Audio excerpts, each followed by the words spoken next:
RRB PO prelims के लिए हम बात कर रहे हैं आज ब्लड रिलेशंस की। देखिए, ब्लड रिलेशन में पहले तो सिंपल क्वेश्चंस आते थे, अब कुछ क्वेश्चंस आते हैं ट्रिकी बेसिस, जिसमें 3 क्वेश्चंस या 4 क्वेश्चंस रिलेटिव रहते हैं एग्जाम में प्रीलिम्स के अंदर। तो देखिए, बात करते हैं क्वेश्चंस, 3 क्वेश्चंस की 1 से लेकर 3 तक। उसके बाद में आगे बात करेंगे एक और सेट जिसमें 4 से 6 तक के क्वेश्चंस, मतलब एक जो वीडियो है उसमें 6 क्वेश्चंस को हम सोल्व करेंगे। ठीक है, पहला देखिए, BDFGMROT एक विवाहित परिवार के 7 सदस्य हैं। ये विवाहित परिवार है, उसमें एक 7 सदस्य हैं, जिसमें से 3 पीढ़ियाँ, यानी पीढ़ियाँ कितनी हैं 3, वालों में 3 विवाहित युगल हैं। इसमें कितनी है विवाहित युगल है 3। MB का ग्रैंड चाइल्ड है। अब देखिए, MB का ग्रैंड चाइल्ड है, 3 पीढ़ियाँ हैं। P सबसे ऊपर वाली पीढ़ी पे ग्रैंड चाइल्ड है, तो M सबसे नीचे वाली पीढ़ी में। हमें इससे अलावा डाटा नहीं दे रखा कि कौन औरत है, कौन मतलब कौन महिला है और कौन पुरुष है। ठीक है, फिर देखिए F की केवल 2 पुत्रियां हैं। ये कंफर्म दे दिया कि F की केवल है 2 पुत्रियां हैं, यानी कि और इसके पुत्र भी नहीं है और कुछ भी इसके मतलब बच्चे नहीं हैं, और ना ही इनका कोई और का रिलेशंस है। अब देखिए, TF का दामाद है। अब ये बता दिया TF का दामाद है, तो एक बच्ची की शादी T के साथ हुई है। देखिए, MT की पुत्री है, M है वो क्या है T की पुत्री है।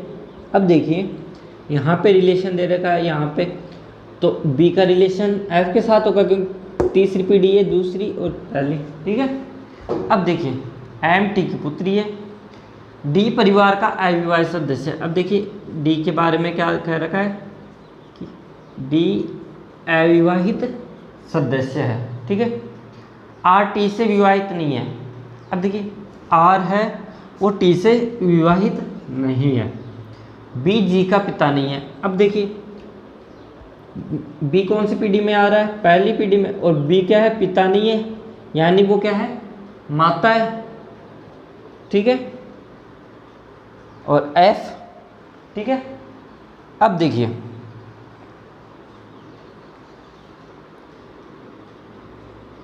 B क्या है G का पिता नहीं है, यानी B G की माता है।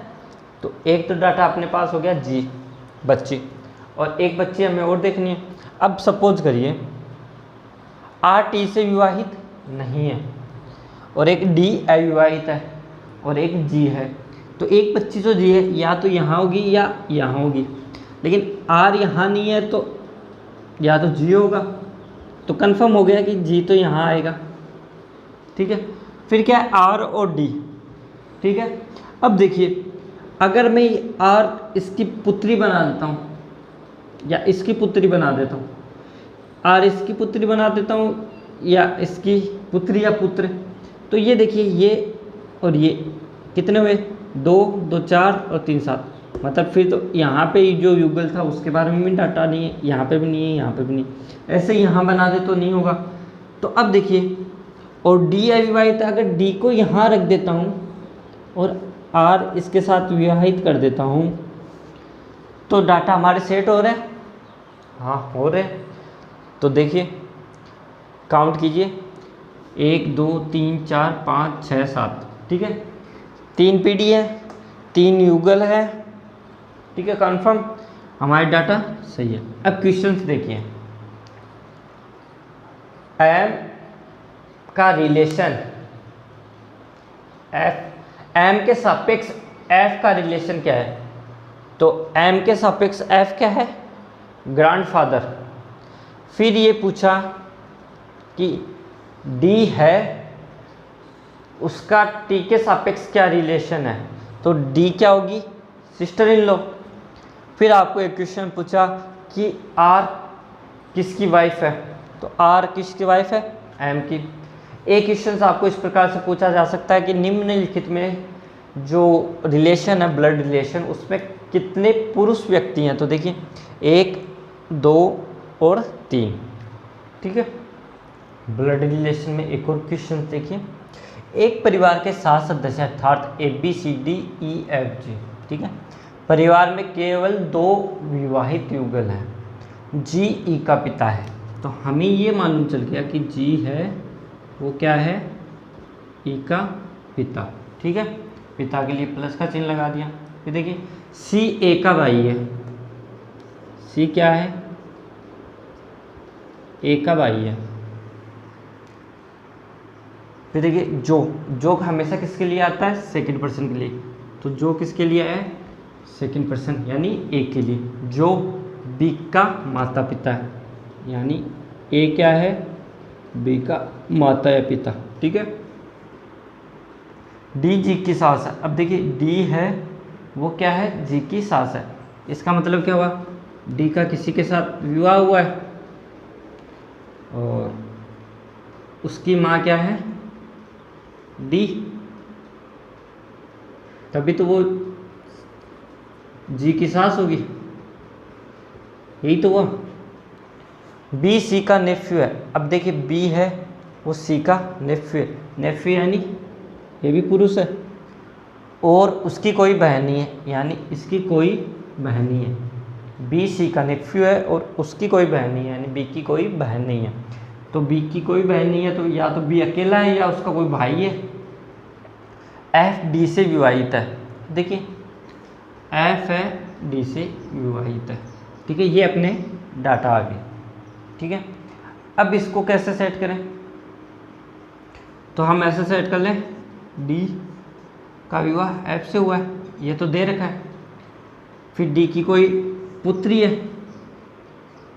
और उसका विवाह किससे हुआ है, जी से, यह बता रखा है। और जी का पुत्र या पुत्री क्या है, ई के बारे में कुछ नहीं बता रखा, तो वो क्या है, ई।